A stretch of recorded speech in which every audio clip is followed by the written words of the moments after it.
पत्रकार पप्पन ठाकुर ने दिखाया कि गाजियाबाद मसूरी के राष्ट्रीय लोक दल के वरिष्ठ नेता कुंवर अयूब अली ने इस सरकार को पूरी तरीके से फेल बताते हुए कहा कि यह सरकार राम भरोसे चल रही है और कहा ईद उल फित्र भाईचारे का त्योहार है, सभी लोग प्यार से मनाएं और सरकार द्वारा दी गई गाइडलाइन का पालन करें। आप देख रहे हैं पत्रकार पप्पन ठाकुर की खास रिपोर्ट।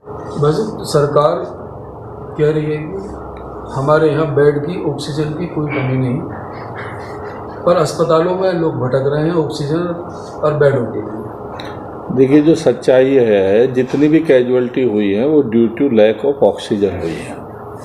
सरकार पूरी तरीके से फेल है और सरकार के जितने भी लोग हैं, चाहे वो जनप्रतिनिधि हों चाहे अधिकारी हों, आप देखिए समाज के सबसे अग्रणी लोगों में से आप और हम हैं। जब आपके और हमारे साथ ये हालत है तो आप अंदाज़ा लगा लीजिए कि देखिए कितनी बुरी हालत आम आदमी की होगी। अगर हमारा कोई नियर और डियर अगर इसमें फंस जाए तो हम लोग भी ऐसा है। ये पहली बार ऐसी सरकार देखी है जिन्होंने लोगों को राम भरोसे छोड़ दिया कि जो जिंदा रह जाएगा ठीक है, जो मर जाए वो ठीक है। आज आप देख रहे होंगे यूपी सरकार ने अपना राजस्व बढ़ाने के लिए शराब के ठेके खोल दिए।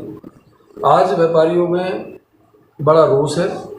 आज गाजियाबाद में व्यापारियों ने इसमें रोष प्रकट किया और ये कहा है कि अगर शराब की दुकानें खुलेंगी तो कल से हम अपनी मार्केट भी खोलेंगे। क्या कहना चाहेंगे? देखिए, मेरा मानना यह है कि अब भारतीय जनता पार्टी की सरकार है, केंद्र में भी और प्रदेश में भी, और हमारे योगी जी उत्तर प्रदेश के मुखिया हैं।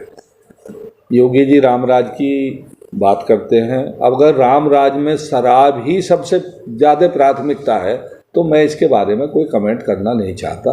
मेरा मानना ये है कि पहले बेसिकली लोगों को पेट भरने के लिए रोटी रोजी, दूध, पानी, दवाई, गोली, इनका इंतजाम सरकार को करना चाहिए और इनकी दुकानों को 24 घंटे खोलना चाहिए। देश में वैसे जो कोरोना महामारी का जो केस डबल हुए हैं, इसमें ये कहना है सरकारी आंकड़े में जो डबल हुए हैं कि जो चुनाव हमारे यहाँ हुए, अभी चुनाव का रिजल्ट आया है उसके बाद एकदम जो बढ़ोतरी हुई है कोरोना के पेशेंटों की। क्या मानते हैं चुनाव? नहीं, देखिए, चुनाव भी एक अपना अलग फैक्टर है। अब आप इसको दोष नहीं दे सकते, ये एक व्यवस्था है। अब जो ये आप बंगाल में करके आए हैं, आसाम में करके आए हैं कि आप करो तो वही सलमान खान का डायलॉग है कि हम करें तो रास लीला, आप करें तो करेक्टर ढीला। तो वो मेरा मानना यह है कि सरकार इस मामले में पूरी तरह फेल हो गई है और सरकार ने जिस तरीके से काम करना चाहिए था वो काम सरकार ने किया नहीं, उत्तर प्रदेश सरकार ने खास तौर से। आप देख रहे हैं भाई ऑक्सीजन की कालाबाजारी हो रही है, अन्य चीज़ों की कालाबाजारी हो रही है और जिला प्रशासन या सरकार उस पर कोई लगाम नहीं। देखिए, जब देश के प्रधानमंत्री कहेंगे कि आपदा में अवसर ढूंढिए तो एक तरीके से आप इनविटेशन दे रहे हो कि लोगों को इस आपदा में भी पैसा कमाए। इस देश में देखिए, अब इसमें कहने में कोई बुराई नहीं है, लोग बुरा भी मानते हैं, मैं तो इस मामले में बड़ा स्पष्टवादी हूँ। ये व्यापारियों की सरकार है और एक एक करके हर वर्ग के व्यापारी को बीजेपी के लोगों ने पैसा कमवाया, चाहे वो बिजली वाले हों, चाहे आपका राशन वाले हों, चाहे दवाई वाले हों, चाहे गोली वाले हों, सबको मौका दे रही है सरकार एक एक करके खूब पैसा कमाओ। तो ये तो सरकार की ढिलाई है, वरना जिस दिन डीएम एसएसपी दरोगा खड़ा हो जाता है, किसी व्यापारी की हिम्मत है? एक दरोगा भी अगर ठीक हो जाए इलाके में कोई काम नहीं हो सकता। लेकिन जब सरकार की नीयत ये है कि व्यापारी पैसा कमाओ तो ब्यूरोक्रेट्स क्या करेंगे? डीएम क्या करेगा? एसएसपी क्या करेगा? दरोगा क्या करेगा? तो सरकार ये चाहती है कि व्यापारी पैसा कमाए और आम आदमी मरता रहे। ये सरकार की नीति है। आपके क्षेत्र मसूरी में अभी तक सरकार से कुछ आश्वासन मिला है? नहीं, कुछ नहीं। हमारा क्षेत्र को छोड़िए, पूरे ज़िले में कहीं चले जाइए, एक आदमी नहीं आया, एक सरकारी अधिकारी किसी की बात सुनने को तैयार नहीं है। ये इस तरह की सरकार है कि जहां जनप्रतिनिधि भी अपने घरों में छिपे बैठे हैं। हम लोगों को जनता ने या जो निर्वाचित जनप्रतिनिधि हैं उनको जनता ने इसलिए चुना कि वो उनके दुख दर्द में भागीदार बने। आज ये हालत हो गई है, चाहे वो भाजपा का एमएलए, चाहे विपक्ष का एमएलए, चाहे एमपी है, कहीं आपको दिखाई देता है? ईमानदारी से बताओ। सवाल ये नहीं है कि हम उनके विरोधी हैं या वो हमारे विरोधी हैं, सवाल ये है कि हमारी जो लायबिलिटी है, जो हमारी फंडामेंटल ड्यूटी है पॉलिटिकल लोगों की, वो कोई पूरा नहीं कर रहा है। आज हालत ये हो गई है कि लोगों ने ये कहना शुरू कर दिया कि भाई जो कुछ करना अपने आप करो। लोग गैस का सिलेंडर 40-40 हज़ार में खरीद रहे हैं, लोग इंजेक्शन 20-20 हज़ार 30-30 हज़ार में खरीद रहे हैं, लोगों की गोदियों में लोग मर गए, माँ बाप की गोदियों में बच्चे मर गए यार, बीवी मर गई, माँ बाप मर गए। आप ऐसा सोचते हो कि चारों तरफ ऐसा माहौल है अफरा तफरी का कि कहीं ना दिल लगता है, ना कोई काम करने का मन है, ना कोई माहौल है। अब ये रमज़ान शरीफ शुरू हुए थे और इसका लास्ट होने जा रहा है। शायद आज 28 में रमज़ान है, कल 29 में, कल चांद रात होगी, परसों ईद होगी। इन्होंने भी जो लॉकडाउन को बढ़ाया है और उसमें आप क्या कहना चाहेंगे? नहीं, देखिए, मैं इसको कभी रिलीजियस पॉइंट ऑफ व्यू से नहीं देखता। मेरा मानना ये है कि देखिए, इस्लाम की बुनियाद ही सरकार के कानूनों को मानने से है। आप पूरी दुनिया में चले जाइए, कानून को मानने वाले अगर लोग हैं तो वो इस्लाम को मानने वाले लोग हैं। आप सऊदी चले जाओ, आप दुबई चले जाओ, आप कतर चले जाओ, आप मलेशिया चले जाओ, आप इंडोनेशिया चले जाओ, आप ईरान चले जाओ, आप इराक चले जाओ। वो अलग चीज़ है कि उनकी थोड़ी बहुत फंडामेंटल कहीं बेसिक लड़ाई है, लेकिन जो इस्लाम के मानने वाला वो कानून को पहले मानता है। मेरा मानना ये है कि इसको रिलीजियस पॉइंट ऑफ व्यू से नहीं देखना चाहिए। वो अलग बात है कि आप देखिए कुंभ कर लिया, ठीक है कर लिया वो, अब लेकिन हम ये कहें कि कुंभ कर लिया तो हमें ईद का नमाज को भी इजाज़त दो, मैं इसको जस्टिफाइड नहीं मानता। मैं मानता हूँ कि जो सरकारें अगर ईमानदारी से कोई कानून लागू कर रही है या गैर कानून, अगर उनकी नीयत भी खराब है तो भी हमें कानून को मानना चाहिए और उस कानून का हमको डेमोक्रेटिक तरीके से उसका विरोध करना चाहिए, ना कि हम अननेसेसरी क्रिटिसिज्म करें। अगर हम लोग अननेसेसरी क्रिटिसिज्म करते हैं तो हम भाजपा को मदद करते हैं। अभी आपने हाल ही में जो है जिला पंचायत चुनाव लड़ाया आपकी वाइफ ने, और बहुत कम मात्रा से जो है पराजित हुए हैं। जो विनर हुआ है उन्होंने ये कहा है कि मैं शुरू से विकास कराता आया था, इसलिए मुझे जनता ने चुना है, मगर आप बहुत नाम मात्र वोटों से आ रहे हैं। देखिए धौलाना विधानसभा क्षेत्र के 3 गांव आते हैं और मैं जब चुनाव लड़ने आया तो मैंने धौलाना विधानसभा क्षेत्र में एक नारा दिया कि ना तो यहाँ गाली चलेगी, ना ही यहाँ पे पुलिस की दलाली चलेगी। मुझे खुशी इस बात की है कि मुझे धौलाना विधानसभा क्षेत्र के 3 गाँवों में 3200 वोट मिला और विधायक जी को 1900 वोट मिला।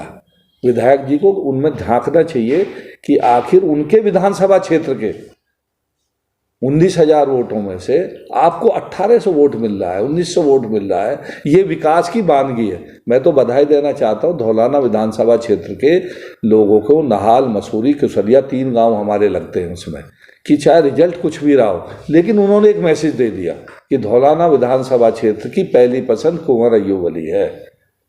ये 4थे नंबर पर गए असलम चौधरी, यहाँ बासिद अली 7वें नंबर पर गए। तो 3 लोग लड़े थे जो विधानसभा का चुनाव लड़ चुके हैं, एक मौजूदा विधायक है। सबसे पहली और बेहतरीन पसंद अय्यूब अली रहा। वेस्ट यूपी में मुसलमानों में एक बड़ा कद रहता है आपका, हमेशा ही देखा गया है, लोकदल के माध्यम से भी और अदर माध्यम से भी देखा गया।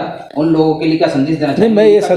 मैं ये संदेश देना चाहता हूँ कि देखिए, हमको वक्त को पहचानना चाहिए और हम लोगों को देखिए भाईचारा, हिंदू मुस्लिम एकता, ये सब के लिए बेसिक चीज़ है, फंडामेंटल राइट्स। और हमारे तो देखिए चौधरी अजीत सिंह जी साहब सब कुछ लुटा दिया उन्होंने, लेकिन वो भाईचारे के लिए 2013 से लड़ रहे थे। मैं तो सबसे यही कहना चाहता हूँ कि भाईचारा बना के रखिए। समय परिवर्तनशील है, वक्त जो है कभी के ठहरता नहीं है। आप लोगों ने देखा कि जो लोग ये कहा करते थे कि हम तो अमर हो गए हैं, अब तो हमारी सरकार ही नहीं हटेगी, जब वक्त आया तो लोग चादर उठा के भाग गए। आज हालत ये है कि अगर भारतीय जनता पार्टी के लोगों को ईमानदारी से चुनाव करा दो, वो अलग बात है कि वो रिलीजियस सेंटिमेंट्स भड़का करके या किसी और बात में कर करके वोट ले लें, मैं उसको नहीं कहता। देखिए, चुनाव लड़ना, चुनाव जीतना, दिक्कत क्या है कि पहले ज़माने में जब हम लोगों ने राजनीति शुरू करी तब लोग ये कहते थे कि दिमाग वाला आदमी होना चाहिए, अधिकारियों से लड़ने वाला आदमी होना चाहिए, जनता की आवाज़ उठाने वाला होना चाहिए। अब वो वक्त बदल गया, अब लोग कहते हैं कि गूंगा होना चाहिए, बहरा होना चाहिए, हमारा पैर पकड़ने वाला होना चाहिए। अब ये समय बदल रहा है, तो मैं समझता हूँ कि ये समय भी बदलेगा। ईद का संदेश देंगे? नहीं, ईद का देखिए, ईद ऐसे समय पे आ रही है कि जब इससे बुरा समय हमने अपनी ज़िंदगी में कभी देखा नहीं। कोई आदमी ऐसा नहीं है जिसका कोई नज़दीकी, कोई रिश्तेदार, कोई दोस्त इस दुनिया में से हमें छोड़ के ना गया हो। हमारे तो इतने नज़दीकी लोग चले गए कि हमारा तो मन ही बहुत उदास है। और मैं तो इस ईद के मुबारक मौके पर अपने भाइयों को मुबारकबाद देना चाहता हूँ, उनसे अपील करना चाहता हूँ कि सादगी से ईद मनाएं और जो सरकार की गाइडलाइन हो उसको 100% फॉलो करें। अगर सरकार कहती है 5 आदमी नमाज पढ़ें, 5 पढ़ें, आप अपने घर में पढ़ें और समय के अनुसार। हम लोगों को कहीं टकराव की ज़रूरत नहीं है, बिल्कुल ईमानदारी से तो सादगी से त्यौहार मनाएं और लोगों से ईद के मौके पर ख़ास तौर से दुआ करें कि ये कोरोना जैसी महामारी हमारे मुल्क से हमेशा जल्द से जल्द ख़त्म हो जाए और हमारे जो नज़दीकी लोग गए हैं, जो हमें छोड़ के चले गए, अल्लाह मियाँ उनको जन्नत में उनको एक अच्छा मुकाम हासिल करे। और उनके परिवार के लोगों के लिए जो हम लोग कर सकते हैं, जो एक ह्यूमैनिटी का ग्राउंड है कि जो हमारे लोग नज़दीकी लोग चले गए, तो हम लोगों को उनके परिवार के लोगों को, उनके बच्चों के बारे में हम लोगों को बात करनी चाहिए।